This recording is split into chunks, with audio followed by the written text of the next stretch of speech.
Everyone, সবাই কেমন আছো? আশা করি সকলে ভালো আছো আর আমিও ভালো আছি। তো তোমাদের কাছে একটা ভিডিও নিয়ে চলে এসেছি, ভয়েস ভিডিও।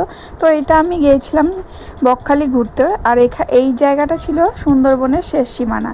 তো এখানে সেরকম কিছু দেখার কিছু ছিল না, এখানে ছিল লাল কাঁকড়া আর সমুদ্র সৈকত। তো সেগুলি দেখে আমরা উপভোগ করছিলাম, আনন্দ উপভোগ করছিলাম। তো আমার ছোট্ট চ্যানেলে মিষ্টি চিনি শর্ট ভিডিওতে সবাই একটু ভালোবাসা দিয়ে যেও, পাশে থেকো। তো সকলকে অন্তর থেকে অনেক অনেক ভালোবাসা, আর ভালোবাসা দিলে ভালোবাসা পাওয়া যায়। আমি সবার সবসময় পাশে আছি। তো সকলে একটু ভালোবাসা দিও। তো এই দেখো সমুদ্র সৈকতটা এখান থেকে দেখতে কত সুন্দর লাগছে। তো আমার ভিডিওটি ভালো লাগলে একটা লাইক কমেন্ট শেয়ার করে দিও, আর সাবস্ক্রাইব করতে একদম কেউ ভুলো না। চলো টাটা। আর এই দেখো আরেকটা জিনিস দেখায়, আমার ছেলে দেখো এখানে লাল কাঁকড়া ধরেছে। তো ওকে আমি বারবার বারণ করছিলাম ধরিস না, ও তো ধরবেই।